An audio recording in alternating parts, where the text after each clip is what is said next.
Bismillahirrahmanirrahim. Alhamdulillah anak-anak kita berjumpa lagi dengan mata pelajaran IPS pada hari Kamis tanggal 28 Januari. Untuk kali ini Ibu akan membahas dulu soal yang kemarin ya, yang 2 pertemuan. Nah, untuk soal yang kemarin ini akan Ibu bahas. Untuk mendapatkan barang yang jumlahnya terbatas, maka diperlukan pengorbanan. Hal tersebut merupakan pengertian dari barang ekonomi ya. Jadi barang ekonomi itu barang yang dibutuhkan. Tetapi jumlahnya terbatas sehingga permintaan banyak, sehingga untuk mendapatkannya perlu pengorbanan. Nah, itu barang ekonomi namanya. Barang yang fungsinya saling melengkapi dinamakan barang komplementer ya. Jadi barang komplementer berguna jika digunakan secara bersamaan dengan barang lainnya.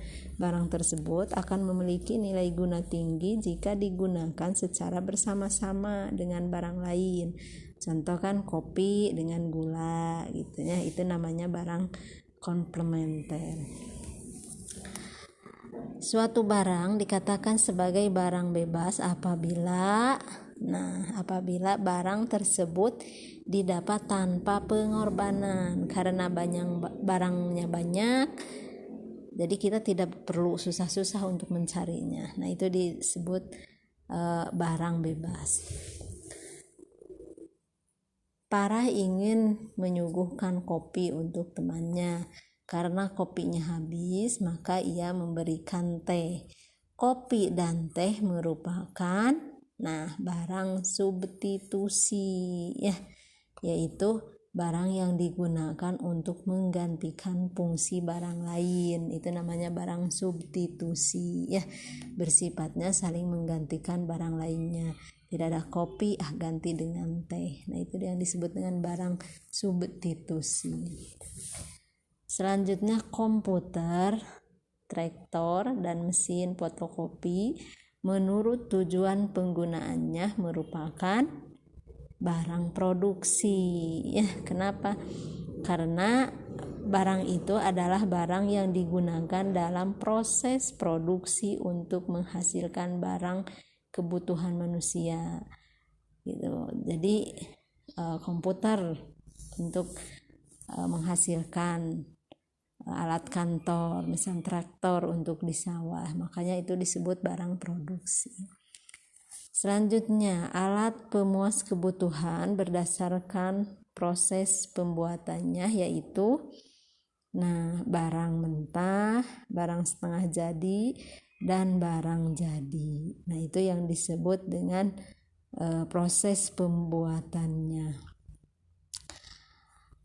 Menurut intensitasnya, radio, tempat tidur, dan lemari termasuk kebutuhan.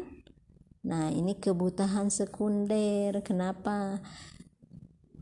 Karena kebutuhan sekunder adalah kebutuhan yang bersifat sebagai pelengkap kebutuhan pokok atau kebutuhan primer. Kebutuhan sekunder dapat dipenuhi setelah kebutuhan pokok terpenuhi.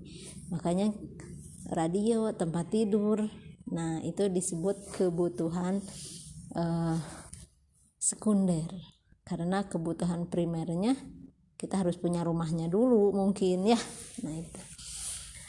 Yang selanjutnya, membeli baju seragam bagi seorang siswa menurut waktu pemenuhannya termasuk kebutuhan sekarang ya. Tidak mungkin kita membeli baju SD, seragam SD sedangkan kita SMP. Jadi waktu SMP ya beli seragam SMP. Makanya baju seragam sebagai kebutuhan sekarang, termasuk kebutuhan sekarang.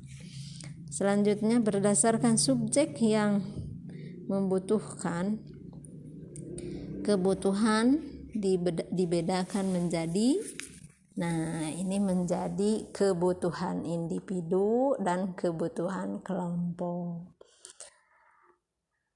Kenapa? Karena pengelompokan kebutuhan hidup menurut subjek yang membutuhkannya dapat dibedakan menjadi kebutuhan individu dan kebutuhan kelompok.